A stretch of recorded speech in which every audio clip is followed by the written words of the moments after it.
ప్రైజ్లార్డ్.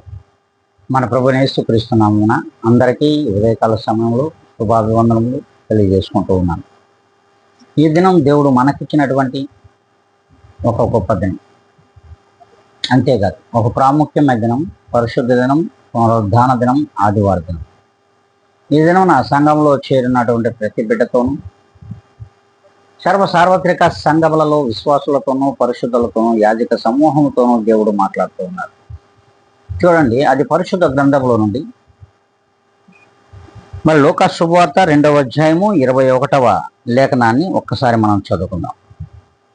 ఆ శిశువునకు సున్నతి చేయవలసిన 8వ దినము వచ్చినప్పుడు గర్భమందు ఆయన పడక మునిపే దేవదూత చేత పెట్టబడిన యేసు అను పేరు ఆయనకు పెట్టిరి. యేసు అను పేరు ప్రభువైన యేసు క్రీస్తు వారికి పెట్టబడింది. ఇది ప్రభువైన యేసు క్రీస్తు మరియమ్మ గర్భం మందు పడక మునిపే దేవదూత చేత ఈ పేరు నిర్ణయింపబడింది. ఇటు పేరు మరి ప్రభువుకు పెట్టబడింది. ప్రభువుకు పెట్టబడిన ఆ పేరుకు అర్థమే రక్షకుడు.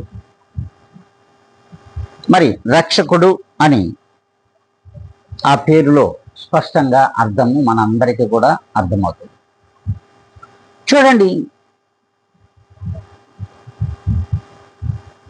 ప్రభువైన యేసుక్రీస్తు వారు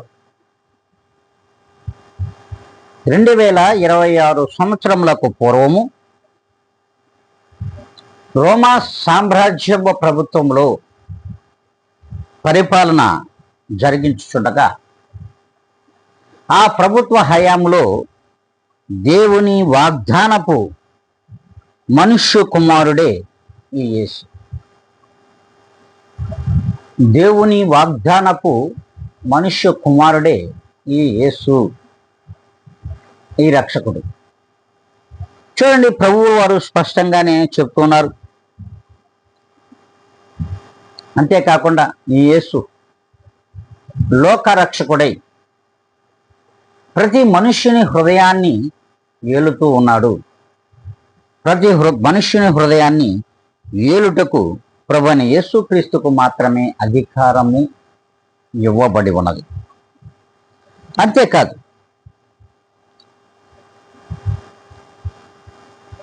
లోక సంబంధమైన తండ్రి యేసు కలిగి ఉండలేదు. లోక సంబంధమైన తండ్రిని యేసు కలిగి ఉండలేదు. పరలోక సంబంధమైనటువంటి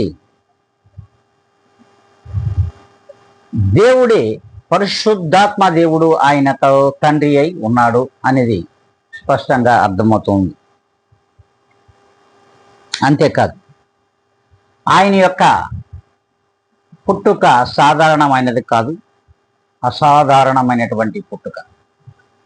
ప్రభువైన యేసుక్రీస్తు యొక్క పుట్టుక అసాధారణమైనటువంటి పుట్టుక. సాధారణమైనటువంటి లోక మనుషుల వలె ఆయన పుట్టలేదు. అంతేకాకుండా ఈయన లోక సంబంధమైన శిశువు కూడా కాదు. ఈయన లోక సంబంధమైన శిశువు కూడా కాదు. అందుకే దేవునికి ఏకైక శ్రేష్టమైన కుమారుడుగా ఈ లోకానికి మనుష్య కుమారుడుగా పుట్టాడు.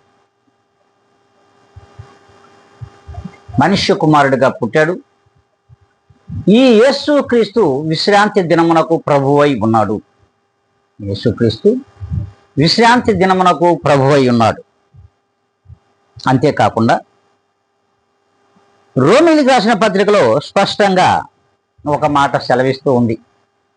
10వ అధ్యాయము 9వ లేఖనాన్ని చూసినట్లయితే, యేసును ప్రభువు అని ఎవరి నోటితో ఒప్పుకుంటారో ఆ ఒప్పుకోలు చాలు.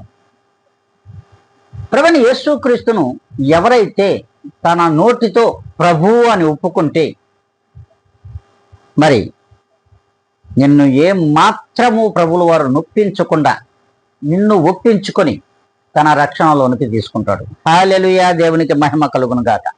ప్రియమైన దేవుని బిడ్డలారా, చూడండి, నీ నోటితో ఒప్పుకోవాలి. అప్పుడు ఆ ఒప్పుకోలను బట్టి ప్రభువైన యేసుక్రీస్తు వారు నిన్ను ఒప్పుకొని తన రక్షణార్థమైనటువంటి మహిమలోనికి నడిపించడానికి ఆయన సిద్ధంగా ఉన్నాడు. ఏమేం దేవుని బిడ్డ, నువ్వు సిద్ధంగా ఉన్నావా?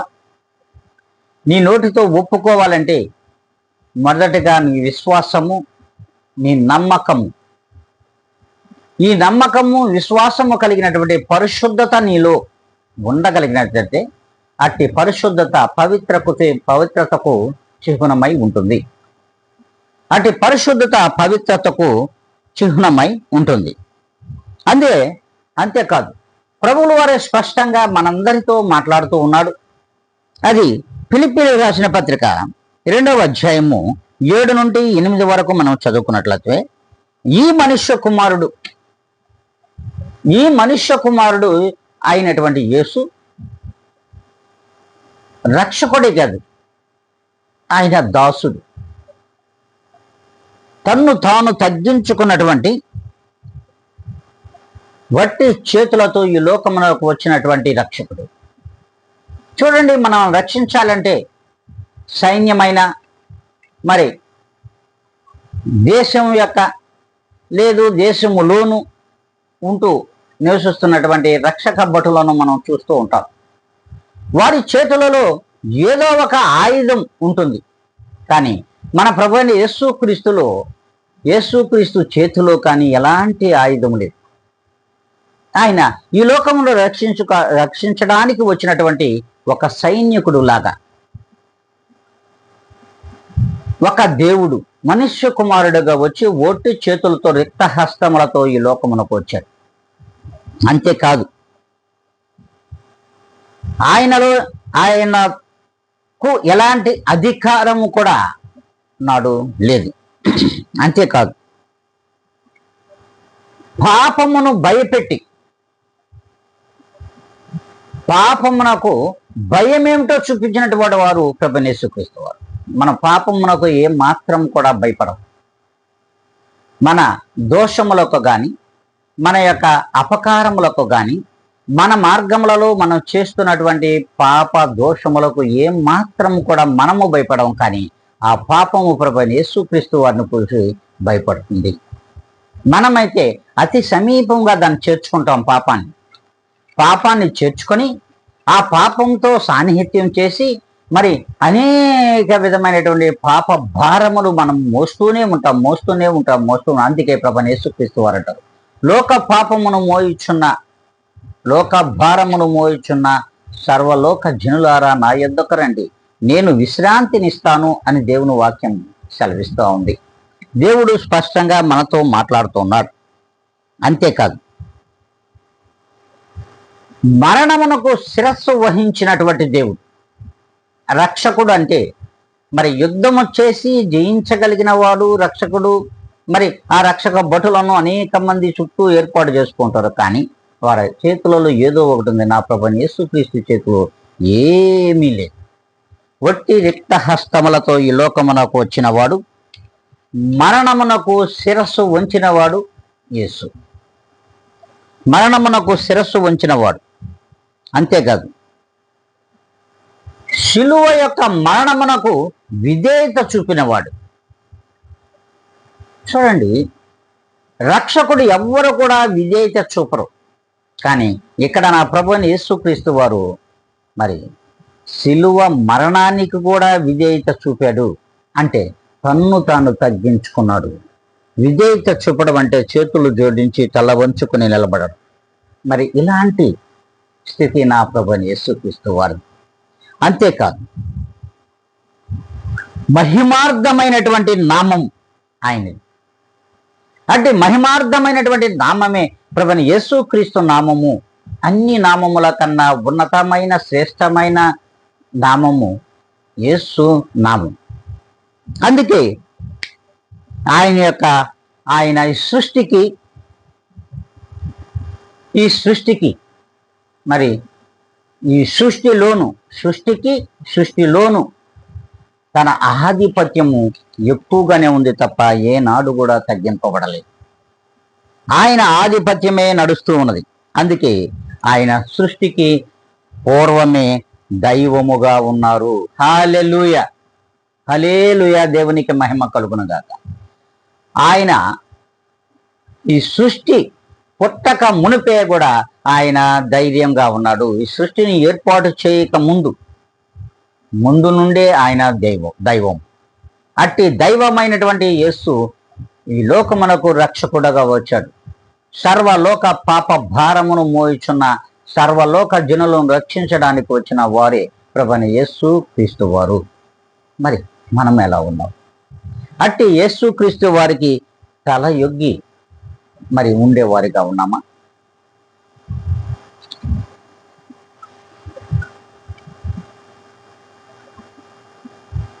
మరి అట్టి యేసు క్రీస్తు వారికి తల యొగ్గి దేవునికి అతి సమీపముగా ఉండగలిగే వారిగా ఉండామా లేదా? ఒక్కసారి మనలను మనము ఆత్మ పరిశీలన చేసుకోవాలి. అంతేకాకుండా దేనిలోనూ దేవునిలోను నమ్మి దేవుని ఒప్పుకొని ఆయన సంకల్పమునకు బద్దులై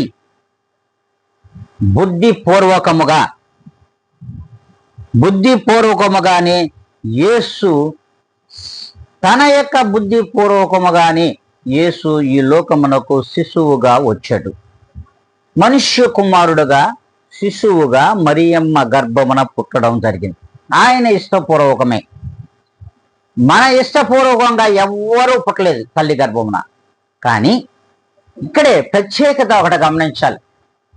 సర్వలోక ప్రజలందరూ కూడా వారి ఇష్ట ప్రకారము తల్లిదండ్రుల యొక్క బిడ్డలుగా పుట్టలేదు. కానీ నా ప్రభువైన యేసుక్రీస్తు వారు, మన ప్రభువైన యేసుక్రీస్తు వారు తన యొక్క బుద్ధిపూర్వకముగానే ఇష్టపూర్వకముగానే ఈ లోకములో మనుష్య కుమారుడిగా ఒక శిశువుగా మరియమ్మ గర్భమున పుట్టడం జరిగింది. చూడండి ఇక్కడ ఎంత వ్యత్యాసం ఉందో ఒక్కసారి మనం గమనించాలి. మనమందరి యొక్క ఇష్టపూర్వకము లేదు, మన బుద్ధిపూర్వకముగా మనం ఈ లోకములో అసలు పుట్టలేదు. కానీ ప్రభువైన యేసుక్రీస్తు వారు తన ఇష్టపూర్వకంగా తన బుద్ధిపూర్వకంగా ఈ లోకంలో పుట్టారనేది స్పష్టంగా తెలియజేస్తూ ఉంది. మరి చూడండి, ఇది సత్యవాక్యం. దీనిలో ఏమాత్రము కూడా అసత్యము లేదు. ప్రియమైన దేవుని బిడ్డలారా, మరి ఏ నాడు కూడా ఏ మాత్రము కూడా అసత్యము లేనివంటి వాక్యము ఈ పరిశుద్ధ గ్రంథంలో ప్రభువైన యేసుక్రీస్తు వారు ఇష్టపూర్వకంగా రాసి ఉంచాడు. అంతేకాదు, దేవుని వాక్యం మనకు సెలవిస్తుంది. ఆయన పుట్టినటువంటి ఆ ప్రాంతములో, ఇజ్రాయేలు ప్రాంతములో మరి 33 సంవత్సరములు జీవించి ప్రజలను ఎంతగానో ప్రేమించాడు. 33 సంవత్సరములు, 3.5 సంవత్సరములు ఇజ్రాయేలు ప్రాంతములో తిరుగాడి అనేక మంది ప్రజలను రక్షించినటువంటి దేవుడే ప్రభువైన యేసుక్రీస్తు వారు. ఇట్టి రక్షించు వాడిని రక్షకుడు అని పిలవడం జరుగుతుంది ఈ లోకంలో. అంతేకాదు, ప్రజలను ఎంతగా ప్రేమించాడో, ఎంతగా తన ప్రేమను వెల్లడిపరిచాడో స్పష్టంగా దైవ వాక్యము సెలవిస్తూ ఉంది. అంతగా ప్రేమను వెల్లడిపరిచినటువంటి దేవుడే ప్రభువైన యేసుక్రీస్తువు. అంతేకాదు, ప్రభువైన యేసుక్రీస్తు వారు ఒక ప్రేమికుడు. ఎంత ప్రేమికుడు అంటే, ఈ లోకమును జయించాలంటే ఆయుధములు కావాలి, బాంబులు కావాలి, బరిసులు కావాలి, అనేకమైనటువంటి అణుబాంబులు కావాలి యుద్ధం చేయాలంటే. కానీ నా ప్రభువైన యేసుక్రీస్తు వారు యుద్ధము చేయాలంటే ఏ ఒక్కటి అవసరం లేదు. ఏకైక ఆయుధం ఒక ప్రేమ. ఏకైక ఆయుధం, నా యేసుకున్నటువంటి ఆయుధం ప్రేమ మాత్రమే. అంతేకాదు, ప్రభువులు వారు స్పష్టంగా సెలవిస్తున్నాడు. పరమ వైద్యుడు నా ప్రభు అయిన యేసుక్రీస్తు. పరమ వైద్యుడు, ఒక వైద్యం కాదు, ఆయన ఒక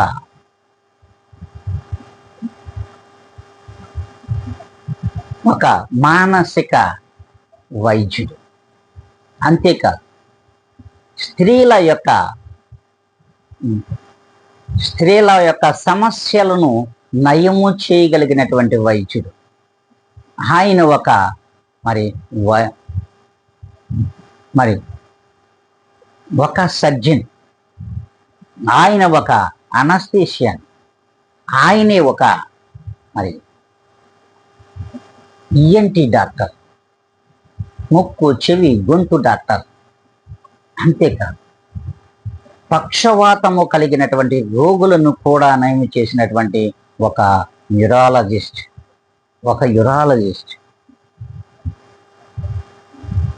అంతేకాదు, అనేక మంది మాటలు రాని వారికి కూడా మాటలు ఇచ్చినటువంటి నా దేవుడు. అంతేకాదు, ఒక సైకియాట్రిస్ట్ అని చెప్పాను.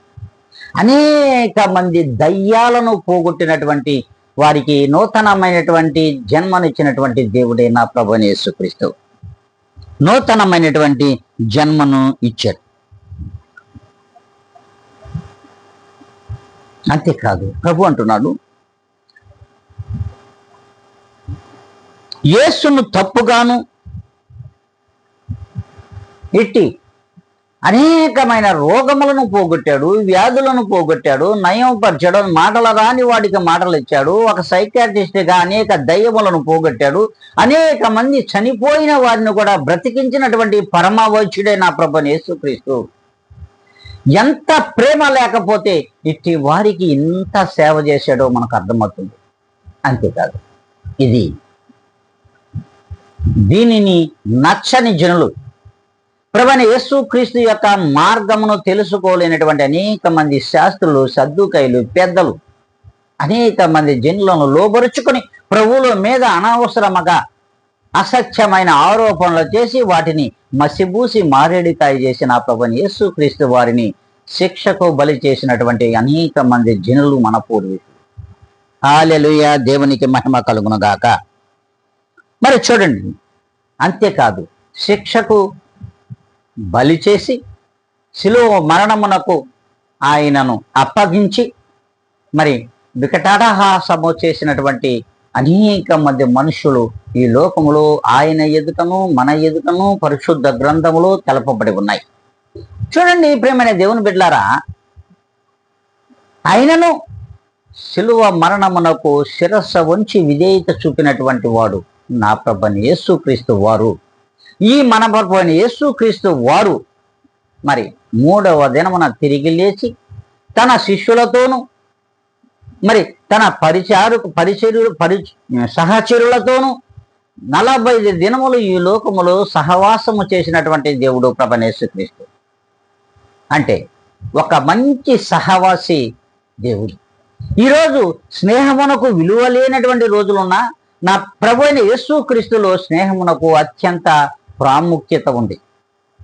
అంతేకాదు, ఆయన విధేయతకు అత్యంత విధేయుడు అనడానికి అత్యంత ప్రాముఖ్యమైనటువంటి మాటలు పరిశుద్ధ గ్రంథములో లిఖింపబడి ఉన్నాయి, మనం వింటున్నాం. అంతేకాదు, ఒట్టి చేతులతో ఈ లోకమును జయించడానికి వచ్చాడు, పాపమును జయించడానికి వచ్చాడు అని చెప్పడానికి ప్రత్యేకమైన ఆధారములు కూడా ఉన్నాయి. అట్టి నిజ ప్రేమికుడైన ప్రభువైన యేసుక్రీస్తు వారిని మనము ఏ నాడైనా మన హృదయములలో చేర్చుకోగలుగుతున్నామా ఒక్కసారి ఆలోచించాలి. అంతేకాదు, మరణం నుండి తన్ను తాను రక్షించుకోగలిగినటువంటి శక్తి ఉన్నా తన యొక్క ప్రణాళికను ఈ లోకంలో జరిగించడానికి ఆ ప్రణాళికానుసారముగా లోకానుసారమైన జీవితంలో వాక్యమునకు లోబడినటువంటి దేవుడు ప్రభువైన యేసుక్రీస్తు వారు. పాపమును కొట్టివేయాలి. ఈ లోకంలో సర్వలోక ప్రజలను ప్రేమించుచున్న దేవుడు పాపమును కొట్టివేసి పరమునకు వారిని తనతో నడిపించుకోవాలన్నటువంటి ఏకైక సంకల్పము కలిగిన వాడు దేవుడు ప్రభువైన యేసుక్రీస్తు వారు. అంతేకాదు, ఆయన అంటున్నాడు, ఈ యేసే నిజ దేవుడు, నిజమైన రక్షకుడు. నిజ దేవుడు, నిజమైన రక్షకుడు, నిజమైన ప్రేమికుడు, నిజమైన విజయుడు, నిజమైన కరుణామయుడు, నిజమైనటువంటి స్నేహశీలి. మరి ఇట్టి దేవునిలో లోక పాపములకు లోక పాపము కొరకు మరణించినటువంటి దేవుడు ప్రభువైన యేసుక్రీస్తు వారు. యేసు నిర్ణయమునకు ఖచ్చితంగా తల ఒగ్గి నిలబడినటువంటి దేవుడు. తన నిర్ణయమును ఒక నిర్ణయం తీసుకొని ఆ ప్రమాణపూర్వకంగా ఆ నిర్ణయమును తప్పక నెరవేర్చిన వాడే ప్రభువైన యేసుక్రీస్తువు. అంతేకాదు, ఆయన ప్రమాణమునకు కట్టుబడితే ఎవ్వరూ నిలవలేరు. ఈ లోకంలో మనం ప్రమాణం చేసుకుంటున్న ప్రభువైన యేసుక్రీస్తు వారిలో రక్షణ పొందుకున్నటువంటి ప్రతి ఒక్కరు కూడా ఆయన మార్గంలో నడవాలి, ఆయన వాక్యానుసారమైన జీవితంలో జీవించాలని అనుకుంటున్న వారు అనేకులు ఉన్నారు. కానీ అనుసరించుతున్న వారు కొందరే ఉన్నారు. ప్రియమైన దేవుని బిడ్డలారా, దేవుని వాక్యం సెలవిస్తుంది, లోక భారమును జయించడానికి, లోకములో ఉన్నటువంటి పాపముతో యుద్ధము చేయడానికి ప్రభువైన యేసుక్రీస్తు వారు మరి కేవలం రక్తహస్తములతో వచ్చాడు. కత్తులతో రాలేదు, బరుసులతో రాలేదు. చూడండి, యేసు ఆయుధం ఒక్కటే, అది ప్రేమ. ప్రేమ అనే ఆయుధముతో ఈ లోకానికి వచ్చినటువంటి మనుష్య కుమారుడు ప్రభువైన యేసుక్రీస్తు వారు. అందుకే ప్రభువు స్పష్టంగా చెప్తున్నాడు, ఇటు ప్రేమను ఆయుధముగా కలిగి వచ్చినటు వారు ప్రభువైన యేసుక్రీస్తు. ఈయనే మొదటి వారు, ఈయనే కడపటి వాడు, ఇంకా మధ్యలో ఎవ్వరు లేరు. చూడండి, అందుకే పాపముతో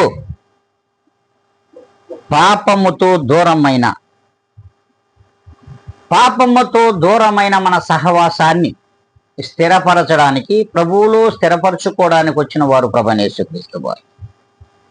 పాపముతో దూరం అయిపోయాం ఒకనాడు. యేసుక్రీస్తు వారు ఏదోను తోటలో ఆనాడు నడును ఉంచగా, ఆదామును ఉంచగా, ఆ తోట మధ్యలో మరి ఆదాము సంచరించుతుండగా, ఆదాము ఒంటరిగా ఉండుట మంచిది కాదని అవ్వను తనకు మరి దాంపత్య జీవితానికి ఇస్తే, మరి అట్టి అవ్వ ఆదాముల దాంపత్య జీవితంలో వారు చేసినటువంటి పాపము మూలముగా వారు ఏదోను తోటలో నుండి మరి అద్భుతమైనటువంటి అందమైనటువంటి స్వరూపము వారికి ఇవ్వబడిన, వారు చేసిన పాపమునకు, ఏదోను తోటలో వారు చేసిన పాపమునకు వారు ఏదోను తోట నుండి వెలివేయడం జరిగింది, గెంటి వేయడం జరిగింది దేవుడు. అవును, సర్వలోక పాప భారమును మోయడానికి వచ్చినటువంటి ప్రభువైన యేసుక్రీస్తు వారు ఆనాడు వారి ఇరువురును ఏదోను తోటల నుండి గెంటి వేశారు. అంతేకాదు, అట్టి ఆది దంపతులు అయినటువంటి వీరిరువురు దేవుని సంకల్పము చేత సృష్టికర్త పాపరహిత జీవితాన్ని కోల్పోకుండా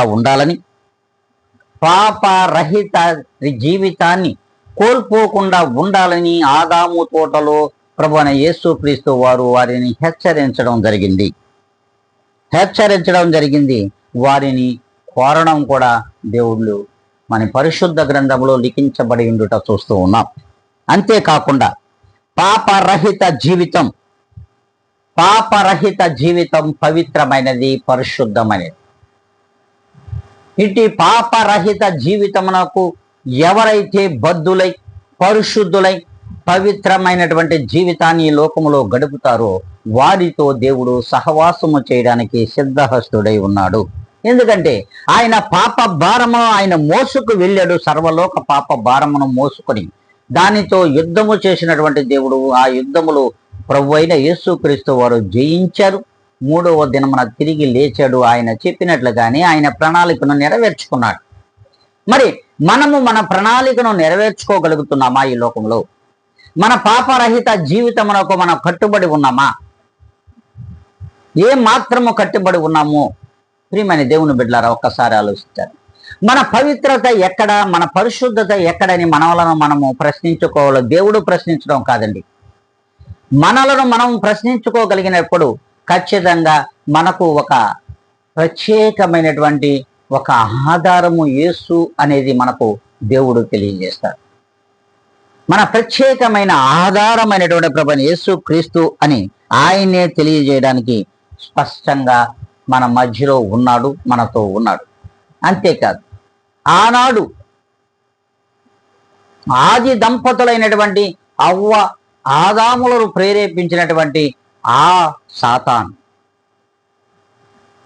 సాతాను దేవునితో వాదులాడి పరలోక రాజ్యములో వారి యొక్క జీవితము మరి సాగిపోచుండగాన ప్రతి గానములతో మరి ఆయనను సేవించుచున్న వారందరూ పరలోక రాజ్యములో ఉంటే వారిలో ఒక దూత లూసిఫర్ తన ఆధిపత్యాన్ని కొనసాగించుకోవాలని వారిని కొంతమందిని ఆయన ఏర్పాటు చేసుకున్న క్రమంలో ప్రభువు మీదే తిరుగుబాటు చేయడం, దేవుని మీద తిరుగుబాటు చేసి ఆ సింహాసనం కోసం ఆశపడ్డాడే, ఆ ఆశే నిరాశ అయి వారిని పరలోక రాజ్యములో నుండి గెంటి వేయడం జరిగింది. గెంటి వేసిన ఆ క్రమంలో భూమి మీద పడ్డటువంటి ఆ యొక్క అపవాది మరి ఈ దినమున మన పూర్వీకులైనటువంటి పితరులైనటువంటి ఆదాము హవ్వలను మరి ప్రేరేపించడం, అవ్వని ప్రేరేపించిన మరుక్షణం అవ్వ ఆదామును ప్రేరేపించడం, వీరిరువురు కలిసి చేసినటువంటి ఆ పాపమే ఈ దినమున మనకు శాపమై మనల్ని మరి మరణమునకు దగ్గర చేస్తూ ఉంది. ఆ మరణము నరకములో పడవేయుచుండగా మన పాత రోత జీవితాలను మీరు కడుగుకొని నన్ను వెంబడించుడి, మరి వెన్నడు కూడా పాత రోత జీవితాల వైపు మీరు తిరగవద్దు అని దేవుని వాక్యం సెలవిస్తూ ఉంది. దేవుడే స్పష్టంగా తెలియజేస్తున్నాడు. అంతేకాదు ఇట్టి పరలోక రాజ్యము ఆది యందు లోకము ఏర్పడక మునిపే, భూమి ఆకాశము నిర్మాణము కాక మునిపే పరలోక రాజ్యం ఉంది. అందులో ప్రభువైన యేసుక్రీస్తు వారి యొక్క సింహాసనం ఉంది. ఆ సింహాసనం మందు ఆయన ఆసీనుడై ఉన్నాడు. ఆయనను స్తుతి గానాలతో మరి దేవుని యొక్క సమూహము అక్కడ ఆయనను సేవించుచుండడం కూడా మనం చూస్తూ ఉన్నాం. అంతేకాదు దేవుడు చూడండి, మానవుని నాశనాన్ని అపవాది కోరుకున్నది. ఎందుకంటే అతి సుందరమైన రూపమే మానవుని యొక్క రూపము, అతి మనోహరమైన రూపమే మానవుని యొక్క రూపము కనుక ఆ రూపమును పాడు చేయాలి, అంటే పరిశుద్ధతను కొట్టివేయాలి, అపరిశుద్ధతలో వీరిని నెట్టివేయాలి, పాపములో నెట్టివేయాలి. దేవుడు చేసినటువంటి మనుషులు కనుక వీరిని పాపములో నెట్టివేయాలని ఏకైక సంకల్పము చేత అపవాది ఈనాడు మానవులను పట్టి పీడిస్తూ ఉంది.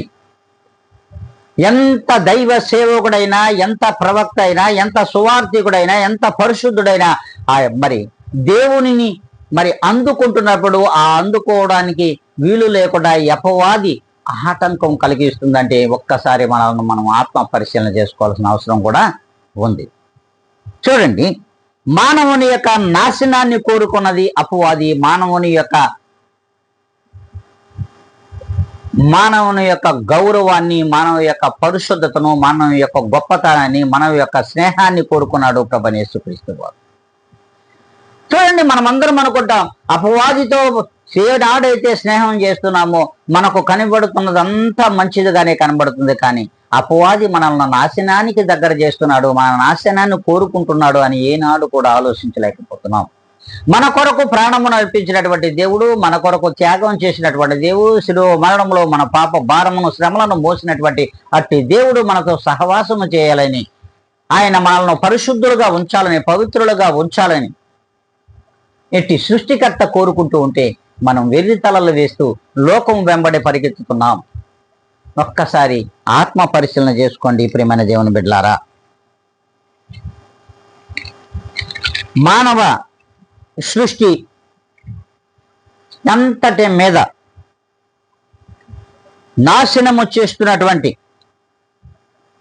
మానవ సృష్టిని అంతటిని, మానవులను నాశనము చేస్తూ అపవిత్రతకు లోను చేస్తున్నటువంటి అట్టి వారిపై దేవుడు తన కోపాగ్నికి ఆనాడు ప్రదర్శించాడు.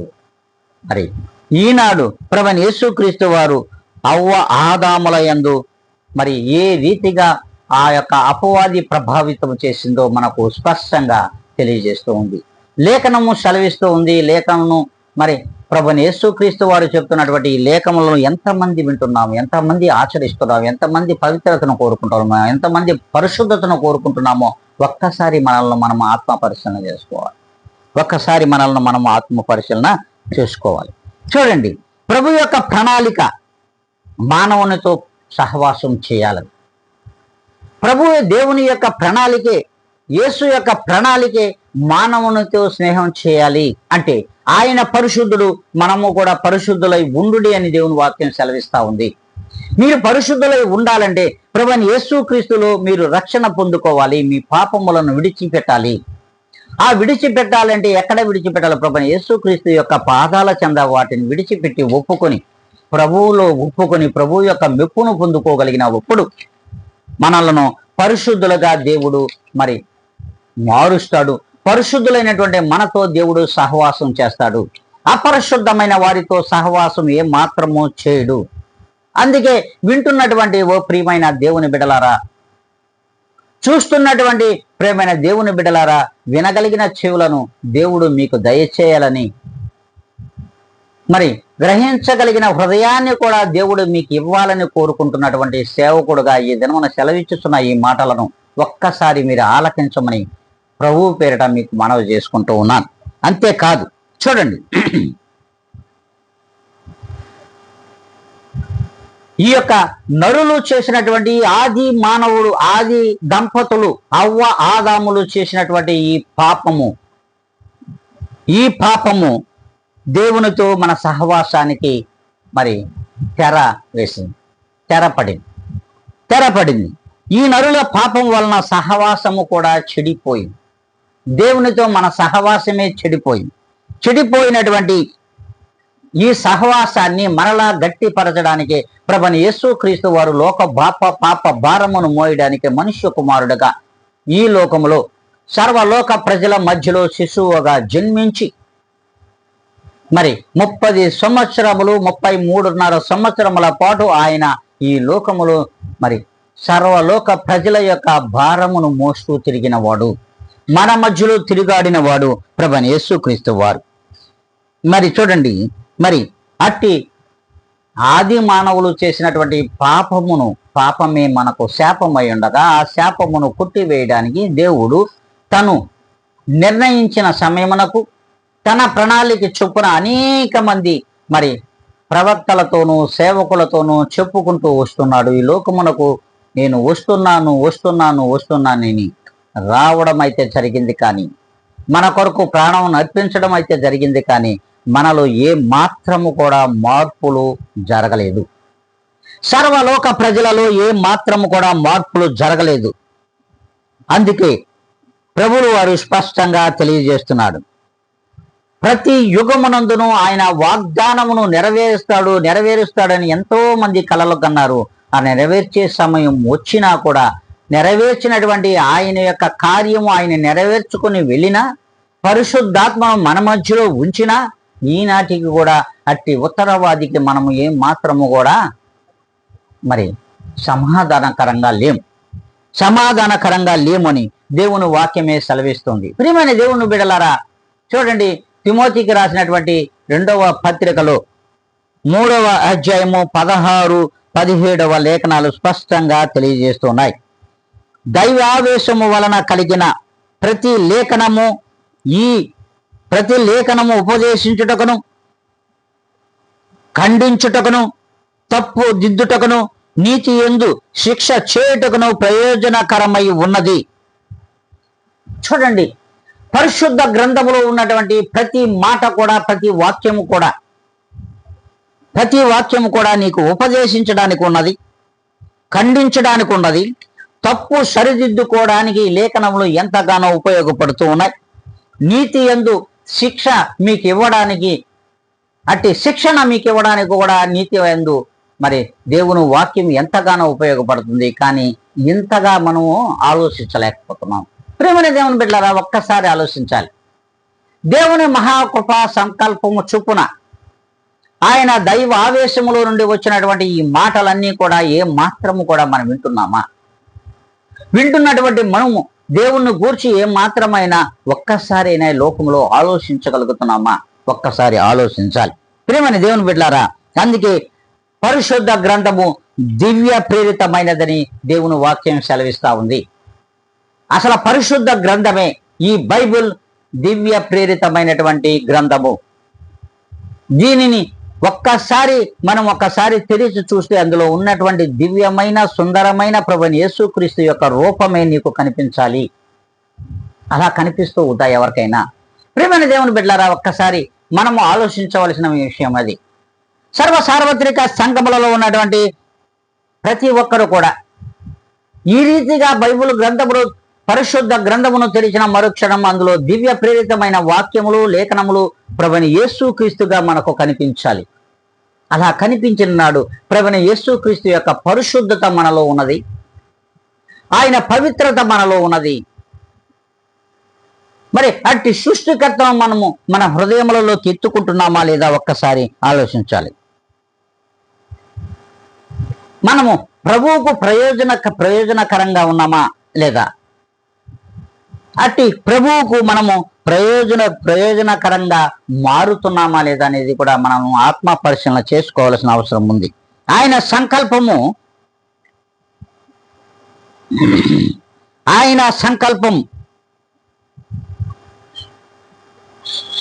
సమకూర్చదగినది. ఆయన సంకల్పము సమకూర్చదగలిగినది, సమాధానపరచగలిగినది, ప్రేమించదగినది. ఆయన సంకల్పమే ప్రేమించదగినది. ఆయనే ఒక సంకల్పము, ఒక సమాధానకర్త. మరి అట్టి సంకల్పము నీలో ఉందా? నాకు దేవుని మాటలు ప్రయోజనకరంగా ఉన్నాయి, ప్రభువైన యేసుక్రీస్తు నాకు ప్రయోజనకరంగా ఉన్నాడు, ప్రభువైన యేసుక్రీస్తు నా పాపముల కొరకు నన్ను ప్రేమించి ఆయన శిలువలో మరణించాడు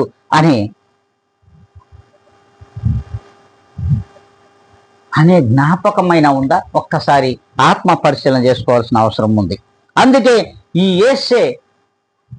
యేసు నామము శ్రేష్టమైన నామముగా పరిశుద్ధ గ్రంథము చూపిస్తోంది. అంతేకాదు, ఈ యేసు నామమందు, ఆ నామములోను నిన్ను, నన్ను, మనలను పవిత్రులుగా మార్చడానికి శిలువ మరణమును పొందినటువంటి దేవుడు యేసుక్రీస్తు. శిలువ మరణమును పొంది పాపము నుండి మనలను విముక్తి చేసి మరి పరిశుద్ధులుగా దేవునితో సహవాసమునకు ఏర్పాటు చేసుకున్నాడు అనే విషయాన్ని సార్వత్రిక సంఘములో ఉన్న విశ్వాసులందరూ కూడా మర్చిపోతున్నారు. అంతేకాదు, నిత్య జీవమునకు ఆయన మనలను నడిపించుచున్నాడనే విషయాన్ని కూడా మర్చిపోతున్నాం. నిత్య జీవం అనే దాన్ని విడిచిపెట్టి మరి మరణ మార్గమునకు దగ్గరైపోతున్నాం. మరణ మార్గమునకు మనము దగ్గరగా జీవిస్తున్నాం. అందుకే దేవుడు అంటున్నాడు, యేసు నిన్ను పిలుస్తున్నాడు, యేసు నిన్ను పిలుచుచున్నాడు కనుక ఆయన నీ కొరకే మరణించాడనే విషయాన్ని మర్చిపోవద్దు. యేసు నిన్ను పిలుస్తున్నాడు. ఎందుకు పిలుస్తున్నాడు? నీతో సహవాసము చేయడానికి పిలుస్తున్నాడు. సహవాసము చేయాలంటే యేసులో నువ్వు రక్షణ పొందుకోవాలి. ఆ రక్షణ పొందుకున్నటువంటి ఆ యేసులో నువ్వు మరి దేవుని కొరకు మరి జీవించగలిగే జ్ఞానం మనలో ఉందా లేదో ఒక్కసారి ఆత్మ పరిశీలన చేసుకోవాలి. అంతేకాదు, నీ కొరకు యేసుక్రీస్తు మరణించాడు. నీ కొరకు యేసుక్రీస్తు మరణించాడు. మరి నీవు యేసుక్రీస్తును ప్రేమించుచున్నావా? ప్రియమైన దేవుని బిడ్డ, ఒక్కసారి ఆత్మ పరిశీలన చేసుకోవాలి. నీవు నీ కొరకు యేసుక్రీస్తు వారు నీ పాపముల కొరకు, నీ శ్రమల కొరకు, నీ యొక్క మరి సర్వలోక పాపము కొరకు యేసు మరణిస్తే మరి ఒక్కడవైన నీవు ఆ ఒక్క దేవుణ్ణి ఎందుకు ప్రేమించలేకపోతున్నావు? అంతేకాదు నువ్వెందుకు ప్రభువును నిర్లక్ష్యం చేస్తున్నావు? ఎందుకు నిర్లక్ష్యం చేస్తున్నావని కూడా దేవుని వాక్యమే సెలవిస్తూ ఉంది. నువ్వెందుకు నిర్లక్ష్యం చేస్తున్నావు? ప్రియమైన దేవుని బిడ్డ, యేసును ప్రేమించడానికి ఎందుకు నీకు మనస్సు రావడం లేదు? యేసును ప్రేమించడానికి నీకు ఎందుకు మనసు రావడం లేదనేది కూడా పరిశుద్ధ గ్రంథం నిన్ను హెచ్చరిస్తూ ఉంది, అడుగుతూ ఉంది, ప్రశ్నిస్తూ ఉంది. చూడండి, పరిశుద్ధ గ్రంథమే స్పష్టంగా సెలవిస్తూ ఉంది. నువ్వు యేసును విశ్వసించిన వాడివైతే ఖచ్చితంగా యేసును ప్రేమిస్తావు. యేసును ప్రేమించినటువంటి నీవు నీ మరణానంతరం నిత్య జీవమునకు మరి పరలోక రాజ్యమునకు నువ్వు చేర్చబడతావు. పరలోక రాజ్యానికి చేర్చబడతావు. నరకాగ్నికి గురి కావు. నరకాగ్నికి ఎన్నడూ కూడా గురి కావు. యేసును విశ్వసించి, యేసును ప్రేమించి, రక్షణ పొంది, యేసుతో సహవాసం చేసినట్లయితే ఖచ్చితంగా నీవు దేవుని చేత ప్రేమింపబడి పరలోక రాజ్య వారసత్వానికి నువ్వు అర్హుడవుతావు. కానీ ప్రభు యేసుక్రీస్తు వారు స్పష్టంగా తెలియదు, అలా లేని నాడు నువ్వు నీ మరణానంతరము నువ్వు నరకాగ్ని చూడవలసిన అవసరం కూడా ఉంది అని దేవుని వాక్యం స్పష్టంగా సెలవిస్తూ ఉంది. చూడండి ప్రియమైన దేవుని బిడ్డలారా, ప్రభువు చెప్తూ ఉన్నాడు, నీవు రక్షించబడాలని నీ రక్షణార్థమై శిలువ మరణానికి చేరువైనటువంటి దేవుడు, శిలువ మరణానికి బలైనటువంటి దేవుడు నిన్ను రక్షించాలని, నీ పాపము నుండి విడుదల చేయాలని, నిన్ను మరి విమోచించాలని ఆశ పెట్టుకున్నటువంటి ఆ దేవుడు నీతో సహవాసము చేయడానికి నిన్ను ప్రేమించి ఆయన శిలువలో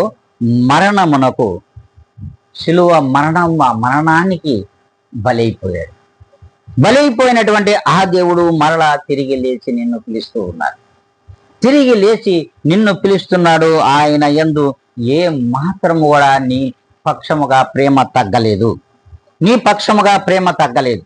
అందుకే ప్రేమైన దేవుని బిడ్డలారా, దేవుని వాక్యం సెలవిస్తూ ఉంది. చూడండి, యోహాను రాసినటువంటి శుభవార్త 3వ అధ్యాయము 16వ లేఖనాన్ని మనం చదివినట్లయితే, దేవుడు లోకమును ఎంతో ప్రేమించెను కాగా ఆయన తన అద్వితీయ కుమారునిగా పుట్టిన వాని యందు విశ్వాసముంచు ప్రతి వాడు నశింపక నిత్య జీవము పొందినట్లు ఆయనను అనుగ్రహించను.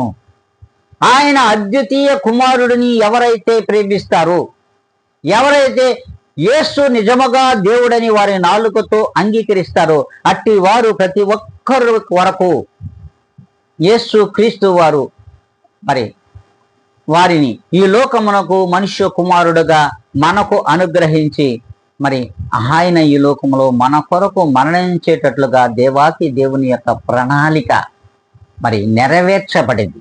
ప్రియమైన దేవుని బిడ్డలారా, మనం ఎంత మాత్రము తగిన వారమో ఒక్కసారి ఆత్మ పరిశీలన చేసుకోవాలి. మరి అలా చేసుకుంటున్నామా? ఒక్కసారి ఆలోచించాలి. ప్రియమైన దేవుని బిడ్డలారా, ఇప్పటి వరకు యేసు ఎవరు అని నువ్వు మరి ఎదురు చూస్తున్నావా? యేసు నీలోనే ఉన్నాడు. నీలో ఉన్న యేసు నీతో మాట్లాడుతూ ఉన్నాడు. నీలో ఉన్న యేసు, నీ మధ్యలో ఉన్న యేసు, నిన్ను కాస్తున్నటువంటి యేసు, నిన్ను రక్షిస్తున్నటువంటి యేసు నీలో ఉన్నాడు. ఒక్కసారి ఆత్మను తెరిచి చూడు.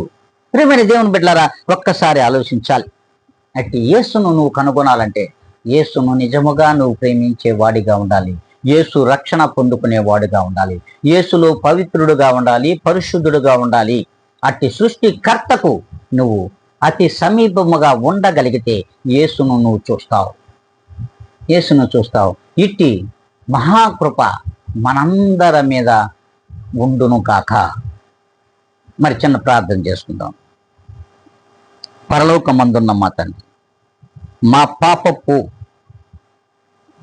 శిక్ష నుండి, మా యొక్క భారము నుండి మాకు విడుదలను దయచేసి, నా తండ్రి నీ బిడ్డగా నన్ను చేర్చుకున్నందుకు నీకు కృతజ్ఞత స్తుతి స్తోత్రములు సమర్పించుకుంటూ ఉన్నాను. నిన్ను నేను స్వంత రక్షకుడుగా అంగీకరిస్తూ నా జీవిత కాలమంతా నిన్ను ప్రేమిస్తూ నీ కొరకే జీవిస్తూ నా జీవితాన్ని మార్చినందుకు నీకు వందనములు. నా జీవిత కాలమంతా నన్ను మార్చి పవిత్రపరచమని ఈ కొద్ది విన్నపములలో ప్రభువైన యేసుక్రీస్తు నామమున అడిగి వేడుకొని ప్రార్థిస్తున్నాను మా ప్రియ గొప్ప పరలోకపు తండ్రి. ఆమేన్.